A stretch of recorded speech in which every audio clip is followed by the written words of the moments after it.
Oh, let me see now if I have this right. We had the best gross domestic product numbers, the fastest economic growth in 10 years in the last quarter.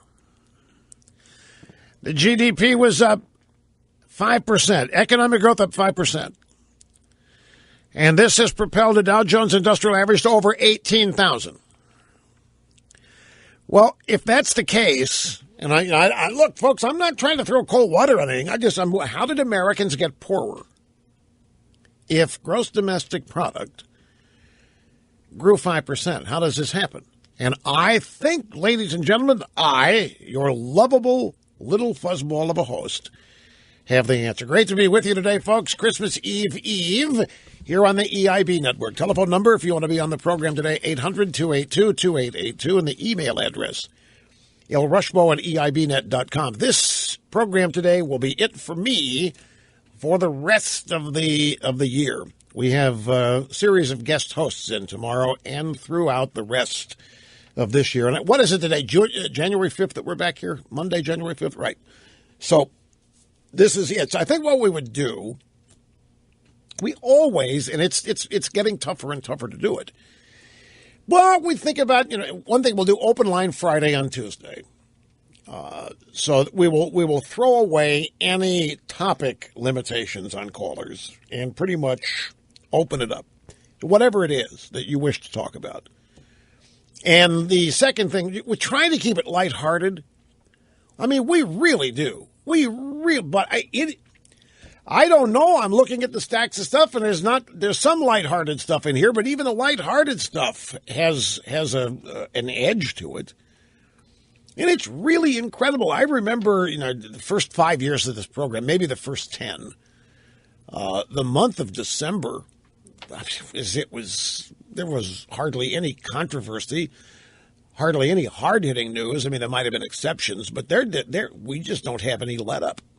There is not a let-up in the intensity of the news. Even here we are 2 days before Christmas, and we're still dealing with chaos, and we're dealing with crisis.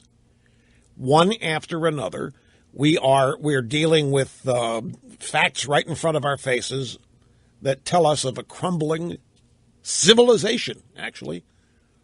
Not just a crumbling culture and not just a crumbling society, but a crumbling civilization. And believe me, that's what's at stake with this, all of this anti-cop stuff. And there's a great piece today by Heather McDonald. I printed the piece out. It runs to 5 pages, and I'm not going to endeavor to read the whole thing. I could. I could read the whole thing and keep you locked into it. Most people cannot read other people's work for any length of time and keep anybody interested. It delves into monotone, and people just lose interest. This might even be worth it to try, although I'm not going to. But her basic thrust is that our civilization is literally being torn apart by a series of lies. And the biggest lie that is being promulgated, amplified, and serviced by the media, by the Democrat Party, and by special interest groups is this idea that the police exist to shoot black men. That is the purpose of police departments, is to shoot black men. That lie is getting people killed. And it is a lie. When the incident happened in St. Louis, in Ferguson, Missouri, with the Gentle Giant, one of the reasons that made legitimate news at the time is because it's rare anymore that this kind of thing happens. It's rare and it's widespread, but they immediately, when I say they, I'm talking about the leftists, began to immediately cast that story as common every day. When anybody countered with, no, the black murder rate in America is what it is because of black-on-black crime. You say that and you got pilloried. If you said that, you were attacked and people came after you and accused you of all kinds of mean things. Racism at the top, then you were a divider, not a uniter. You were a bigot, and all. But the fact remains that it's true. The incidence of police officers targeting and going hunting on black people, it's a falsehood. It is a big lie. And Heather McDonald documents it with facts and data. And she makes the point here that people believe this lie to the point now that when you tell them the truth, they don't believe that. They don't want to believe it, and they don't believe it. And the idea, I mean, I'll tell you what services the lie the best is the black incarceration rate. Okay, there are certain things that are true. The incarceration rate for black males is higher than white males, expressed as a percentage.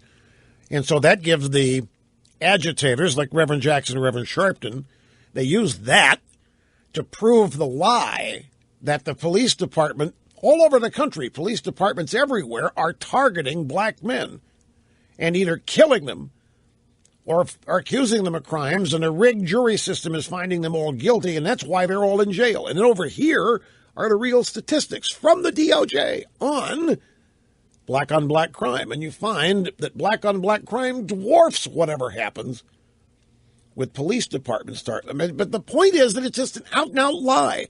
And the whole thing about the truth being relative, that the truth can fall prey to power, and does, way too often. But the way she has written, it's really good. The whole idea that a lie is getting people killed. And the people servicing the lie are people like this lame-brain mayor, de Blasio. And the New York Times is out defending him and blaming others for stoking this attitude when he's right in there leading the way. Obama has yet to speak up on the 2 dead cops. He's still playing golf. He could do a lot to quell this if he wanted to, but he's not doing anything. What are we to believe then? That he doesn't want to do anything? Or now it's a local matter, and we in the federal government, we don't get involved. They're right. It's not true. The New York Times, in an editorial on the 21st, a couple days ago, actually wants Dick Cheney and all the interrogators of al-Qaeda prisoners at Club Gitmo brought before charges at the Hague. War crimes charges. The New York Times is demanding this. While exempt, and even the Senate staff report, which was bogus, on the so-called interrogation techniques and the torture, even they do not think that anything that they reported is worthy of anybody being charged with anything. But the New York Times is often running on that, and of course they set the table for much of the rest of the media to follow. But that is just an example of how radicalized what everybody thinks of as mainstream media has become. You know, all this happening a couple days, 3 days before Christmas, and no sign that it's getting any better. And then the mayor of New York, this guy is classic. In his heart, he's an agitator. In his heart, he's a low-rent community organizer. He got elected mayor, and he doesn't have the slightest idea how to responsibly run that office. He has taken every radical view that he's got, taken it right with him in its base form, and is ruling the city with this radical idea, of the series of radical ideas that he's had, without making any adjustment whatsoever for being elected mayor. The whole concept of, well, you're mayor of the whole city, not just... And apparently, this guy de Blasio, one of the defining aspects of his character and his politics, and has been for most of his life, is police brutality. These people are just personally invested with the lie that the cops are the biggest problem in America. And I don't forget that piece that I shared with you yesterday from another radical leftist disguised as a tech blogger.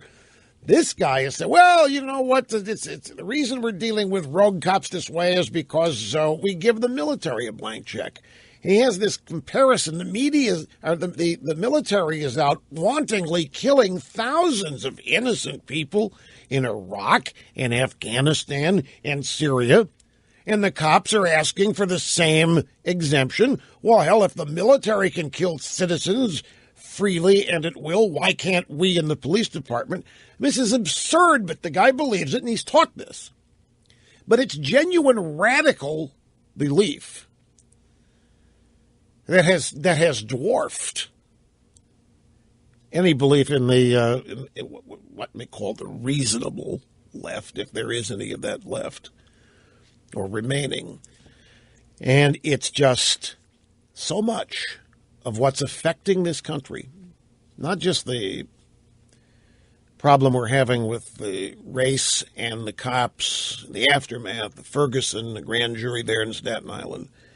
So much of everything that is attacking our basic civilization is the result of lies. Some big, some little, but people believing them and acting on them. And people are getting killed because of it. And the country is being torn apart because of it. And our civilization, some fear, is coming apart at the seams because of a bunch of lies. You have basically a bunch of community activists, agitators, organizers, or whatever, who are used to not really being heard by that many people. They go out and they raise hell, and if you're community organizing on a corner in Chicago, okay, big whoop. You take that same behavior to the White House, you take that same behavior to Gracie Mansion, City Hall. You are starting to affect real people and real life with this radical, stupid, cockamamie belief system that you've got. And it's one thing to be in the neighborhood shouting all this stuff about police brutality or this or that, or people go walking on by, but then you take that same behavior untempered and put it in positions of real power, and you've got people who have no idea of the results of their actions or words. Maybe they do. Maybe I'm cutting them too much slack. Maybe they know exactly what they're doing and they're doing it on purpose. I don't know. Whatever. It isn't helpful. And it's coming from the people who claim to love us and claim to be tolerant and claim to be the ones with all the compassion. They're the good people, right? They're the ones that care about. They're getting people killed. They are in the process of taking the rivets, if you will, out of our civilization. And they seem to be doing it happily. And so this stuff is happening. It's 2 days before Christmas. These people used to take a break at least a couple weeks before Christmas. So it's there, and we are going to address it because that's what we do. We keep you up to speed, we make complex understandable, and keep you advised of the absolute latest on everything.